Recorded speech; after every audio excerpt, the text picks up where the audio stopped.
Well, hello again, guys, from here inside St James's Park, and I have to say it's looking absolutely magnificent. 24 hours out from tomorrow's Champions League tie against Benfica. Yes, this really is the calm before, isn't it? Yeah, eerily quiet inside here, but I am going to make some noise, and I'm sure you guys will tomorrow night too, because for all of everything I said when I was stood here 4 weeks ago ahead of that opening group game against Barcelona, and I bemoaned the bloated format of it. Well, I touched on this in my last video out in Union Saint-Gilles. Wow, before that tremendous 4-0 victory that Newcastle had to start winning games in the Champions League at some point, because they do need 12 points to go through. And to that end, with the 3 home matches remaining against Benfica, against Bilbao and against PSV, for me, they've got to get those 9 points that they now need to what would all but guarantee going through, not even to the last 16, but to that bloated, expanded playoff stage, the last 32.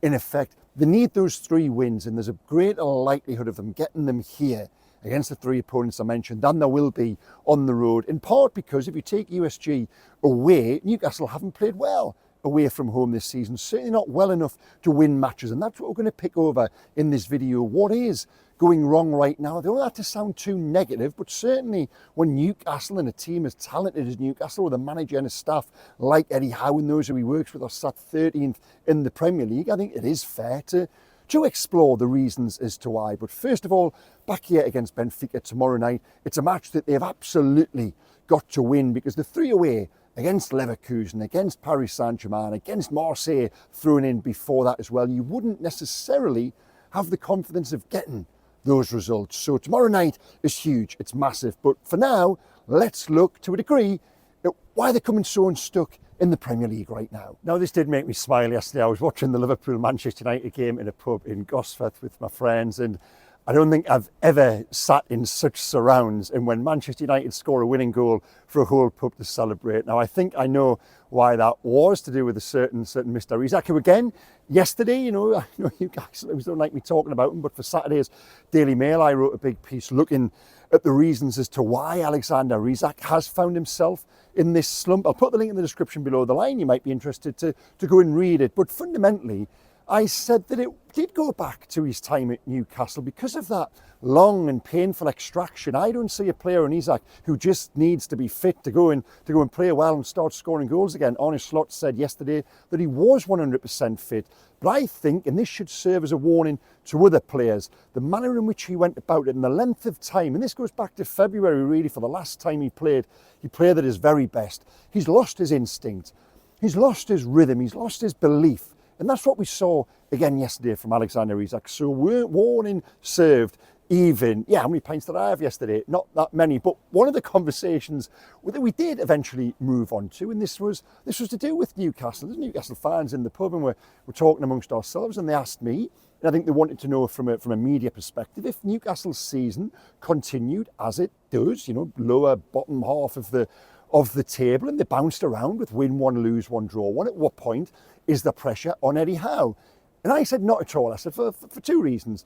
There's enough goodwill in the bank, coupled with this season especially, in part of the reasons the guy we've just talking about, there's a lot of mitigation. The Alexander Isak saga, the hangover of that, the turnover of players, the injury to Johan Wissa, how some of the players, we're going to come on to this, those who we've brought in haven't perhaps performed as they should have done.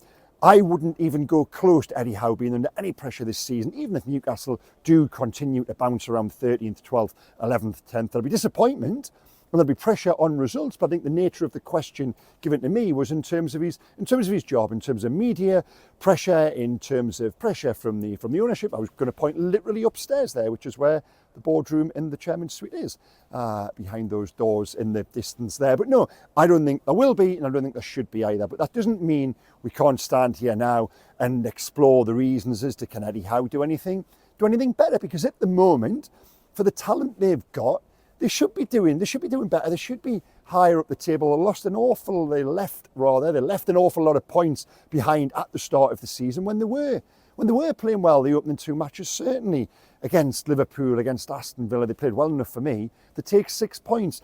It's flipped a little bit now from playing well and not having someone there to put the ball in the back of the net. They've now got someone to score goals, who is scoring goals, to be fair to him, in Nick Voltemade. But the rest of the performance and the building blocks and the cohesion behind that has fallen away. It's almost flipped. a little bit. Now, why is that? Now, the obvious place for me was the question I just asked of Eddie Howe downstairs, and that was the wingers.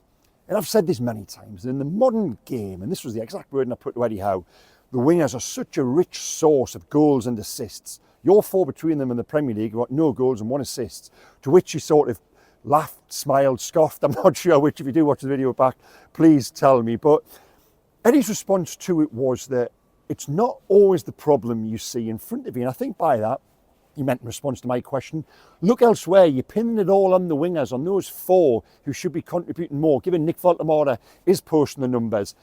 I would say, now, I get what Eddie's coming from. I think he's saying, look at the midfield, look at the fullbacks behind, look at how they're operating and functioning as a team, and things aren't really working. The midfield, especially on Saturday, it wasn't as good as it should be. But, okay, I take all of that on board, but come on, the wingers between them, for those 4 players, Elanga, Barnes, Murphy and Gordon, who have produced 1 assist, which was Jacob Murphy's cross for Nick Voltemora against Wolves there, between them all season, to not score a goal, for their XG and for their expected assists to be so low even. When you look at Anthony Elanga, pick out Elanga as well, £55 million, came in the summer, he was supposed to hit the ground running, and running fast as well. He was supposed to be oven ready.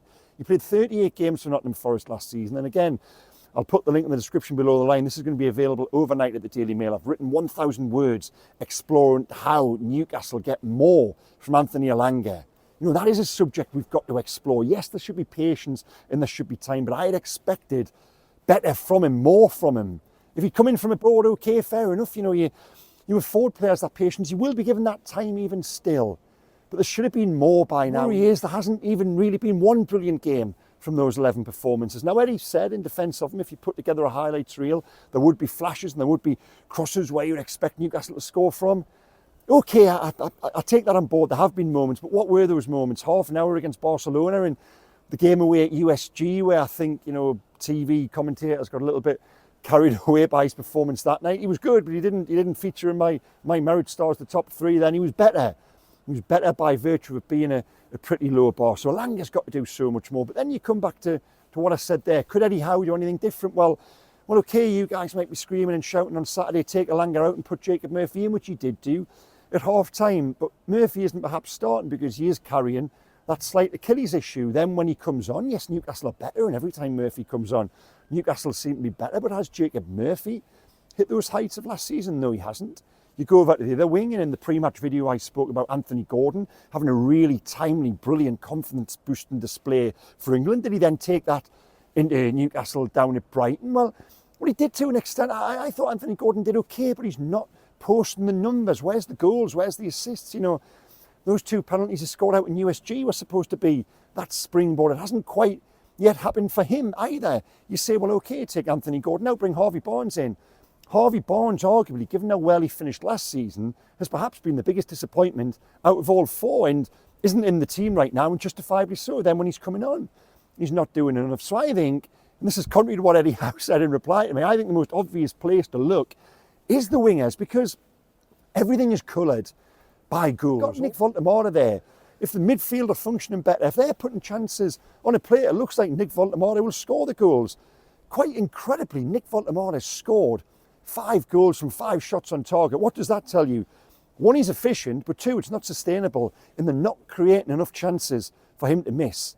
The midfield, especially on Saturday. Now, Bruno did well. I think I've criticised Bruno at times for not doing enough. I thought out of the 3 of them, he was the one who did try and take the team upfield. Those little passes, played a couple of lovely balls, set Jacob Murphy free at one point. Had a really good part in the goal that's eventually laid on for Voltemora by Louis Miley. But Nick Voltemora shouldn't be having to score ingenious back flicks. You know, they got the other one out in USG there, the 2 headers he scored as well. He's scoring really good goals, but when are they going to put one on a plate from rolled across the 6-yard box for a tap in? When are they going to start creating ordinary chances, if you like? You might laugh and say, well, what is such a thing? But I hope you get what I mean by that. Voltemora continues to be both solution and a slight problem at the moment, because those around him still don't, for me, and I know there was flashes of this out at USG, but I think given the standard of the opposition, we may have been a little bit carried away with that performance on reflection. They still don't know how to fully function with him, and I wouldn't even put any of that down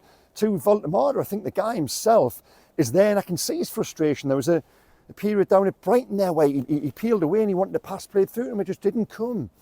They've got to be better at that. Look at the midfield. Sandro Tonali, understandably, under the weather on Saturday. He's been running the ground the last few weeks. Sandro Tonali's a doubt now for tomorrow's game, suffering from a little bit of illness. Joe Linton, it's almost gone under the radar a little bit so far this season, that Joe Linton hasn't really played well. And I've used this point before, I've equated it to kick-off times. If you want Joe Linton to be that all-conquering, physical beast who just imposes himself on fixtures, he does it 4:30 on a Sunday under the lights, and he probably will 7:45 in a big Champions League game or in a cup final. But when it's 3 o'clock on a Saturday or 12:30 on a Saturday or 2 o'clock on a Sunday, when the onus is more on the players to break open a defence who might be sitting deep, Joe Linton isn't really doing that. He's never really done that. He's never been that type of player. And I think he's had a little bit of an underwhelming start of the season. But would Eddie Howe take him out, as I know a few are suggesting? Well, he hasn't been able to really. Jacob Ramsey only came back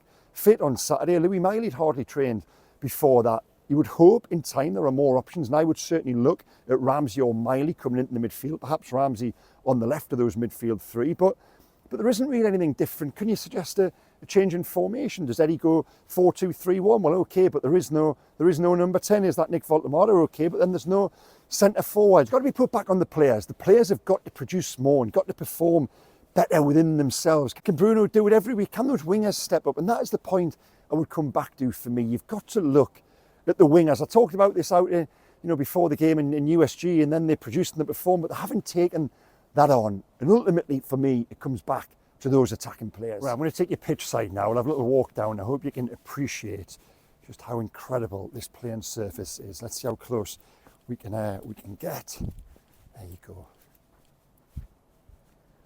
Really is magnificent. I've just been joking there with a member of staff about how quiet it really does feel inside here. Cannot be like this in 24 hours time for all the reasons outlined at the top of the video there. Now, what 11 would you put on the pitch tomorrow night? I think the back five is okay, and whatever combinations he plays there, he continues with Chow and Botman, takes one of those out, puts Fabian Schär back in. Dan Burn at left back now. There's a few, inevitably, sadly, do want to give Dan Burn a little bit of stick. Forget that, honestly, park that.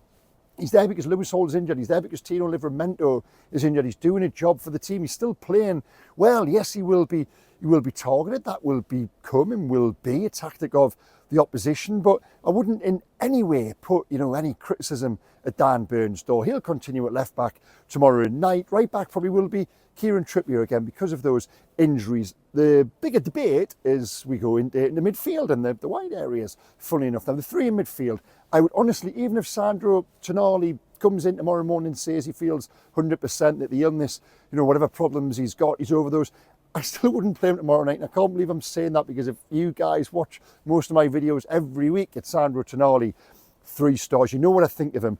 But I'd also be concerned that tired players get injured. On Saturday, Sandro Tonali looked tired. He hasn't trained today. He is poorly. Don't play him tomorrow night.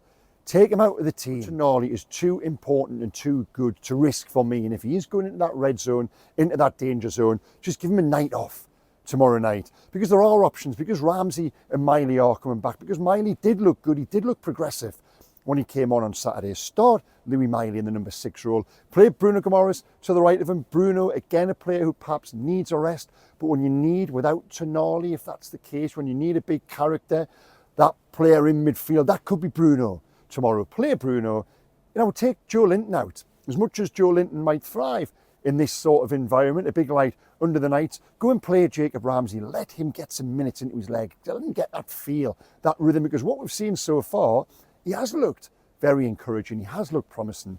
Then what do you do further forward? Nick Voltemade through the middle, absolutely no debate. On the left, play Anthony Gordon. Anthony Gordon has shown enough with the England version of Anthony Gordon, especially this season and of late, and in flashes of Newcastle. Leave him in, let him try and discover that. I play Anthony Gordon on the left, and on the right, I think it's got to the point now with Elanga where he probably needs to come out of the team. I don't think he is going to play himself into form. He perhaps needs to be taken out. He looked as if on Saturday and the last home game here against Nottingham Forest, as if he wanted the ground to swallow him up at times. Put Jacob Murphy in from the off. If not, if you are going to have to switch everything up. Well, why not play Anthony Gordon down the right, even Jacob Ramsey up wide on the left if Joe Linton comes into the midfield. But certainly if Murphy is up to it, I would put Murphy in from the start tomorrow night. And what will happen? Well, I didn't fancy Newcastle to go and win there on Saturday. There was just something about it. You do get a feel for these things, but you also get a feel for when they're going to win matches, and I think they'll win back here tomorrow night against Benfica. Tell me, what do you think? What 11 would you play? What are the problems right now? I've discussed, explored some of the reasons. I don't think it is. You have to look far beyond the wide men and their contribution or lack of so far this season. Now, tell me what you think below the line. Hit like, comment, subscribe. Thank you so much for watching. I'll give you one last scan of an empty, eerie, magnificent St James's Park, and I'll see you again in 24 hours time when I think I'll be reflecting from these steps on a Newcastle United victory. Okay, thanks for watching, guys. Bye bye.